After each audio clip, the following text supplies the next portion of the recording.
Hey there, crafter! I'm Anna from Creations Realized, and I'm crocheting every granny square from this book. And I just crocheted the first 10% of them. Woohoo! And to celebrate because they are so notable and worth recognition, I'd like to welcome you to the first Granny Square Superlatives.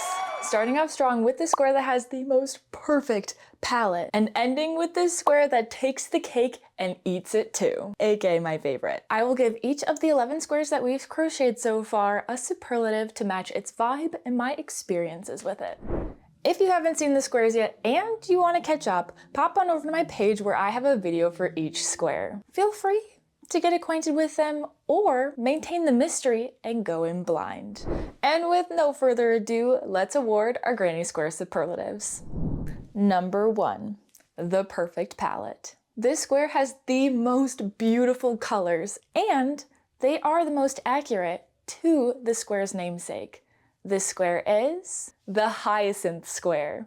I am in awe of its colors and I still can't get over its ombre. So good. Number 2, my favorite finesse. All of the squares of this book are so cool, and I wanted to honor their designs because they were designed that way for a reason. But there were a few squares that I wanted to finesse the fasten-offs just a little bit. Either I switched the color out early or I stitched up with it a little bit longer. And the square with my favorite finesse is the Peach Melba Square. I really love the additional color changes to really replicate the layers of this delightful dessert. Makes me really want to go try it. Number 3, the worst first impression. This next square did not get a glimmer or a second glance from me at first. If I'm being honest, I probably wouldn't have made this square if not for this challenge. But before we get too hard on this square, it has also the biggest redemption arc of all of the squares. And this square is the Rhubarb Tart Square. Instead of maintaining my indifference for the square, I now rather like this square. I think the reason that I didn't like this square initially is because I didn't know what it was trying to go for. So with that in mind, I gave it a direction and a purpose, and I picked colors that match a rhubarb tart. And this simple decision made all of the difference. Not only does this square look very unique, but the colors gave this square a sense of purpose that I can really appreciate.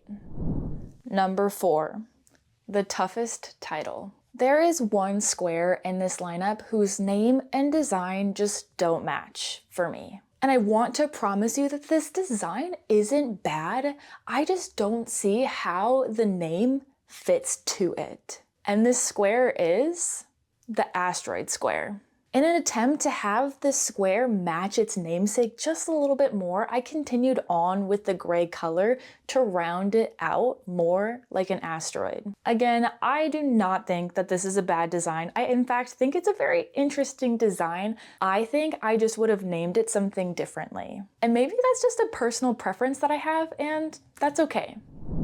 Number 5, the most delightful design. On the flip side, there is a square that soars high and above all of the other squares for its name design pairing. And I have to admit, the first time that I saw this square, I was confused. But when I saw it, I saw it. I was mesmerized, captivated even, and it became the coolest square for me. And this square is the Macaw Square. And if you're a little confused like I was, I believe that this square perfectly resembles the eye of the macaw with the feathers and the colors.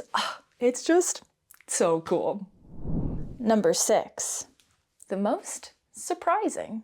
This next square is the square that surprised me the most because I wasn't expecting to like it as much as I do. And this square is the Moon Square. At first I thought it was a little bland and I wasn't really inspired by its colors. I knew that when I went to make this square that I needed to switch up something, and I chose the colors that I thought from my stash would be the most accurate to the moon and the night sky. And when I tell you that colors can make all the difference, I mean it. What once was bland and uninspiring turned to depth and intrigue for me, and I'm pleasantly surprised with how drawn I am to this square.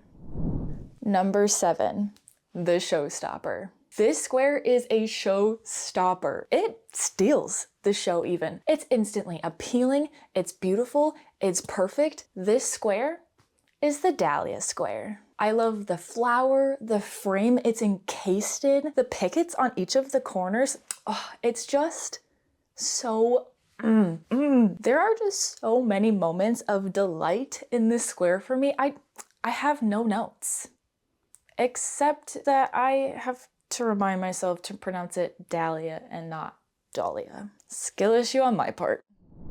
Number 8, the most repeatable. This square, in my opinion, is the most repeatable square of the lot. I can make this square one after another, and not get bored. This square is the light square. It has the pizzazz while still being a simple design that's easy to memorize. Number 9, the most versatile. This is the most versatile square. This square can make an infinite amount of interesting projects that still feel unique, that still use all sorts of colors, and are still simple to make. It's a classic for a reason. It's the granny square. The possible iterations of this square are limitless. Number 10, the runner-up. We are almost to my favorite square, but first we gotta give props where props are due. This square is my honorable mention, it's my runner-up, and it's here for good reason. This square is light and fun and full of personality, and I was this close from putting it down as the most versatile square because it packs a punch, and I would use it in any sort of project. This square is the orange square. I knew from the moment that I laid eyes on this square that I was going to love it, but it just barely got squeaked out by the next and final square. Number 11, my favorite. And last, but certainly not least, we have come to my favorite square of the first 10% of squares from this Granny Square book. I had such a hard time picking my favorite. I love each and every one of these squares for its own reason. I feel like I'm trying to pick between my children, but I had to pick one. This square is delightful and it's precious and it just warms my heart. Do I need much more of a reason to choose it? It's simple and yet it's still interesting. This spectacular square and my favorite of the first 10% of squares from this book is, drumroll please, the marigold square. It's fresh, it's floral, and it's fun. I could look at it all day and it would feel just as sweet and special. And there you have it, the first set of superlatives for this first set of granny squares. Woo, woo, woo. As I said, I love each and every one of these 11 granny squares that I've made so far, for its own reasons and now for the experiences I've had with each one. And if you want to experience them for yourself, head on over to my channel, find the playlist titled I'm Crocheting 110 Granny Squares to start at square one. I cannot wait to hang with you there. And I also cannot wait for the 90% of squares yet to come. Let's continue to stitch them up.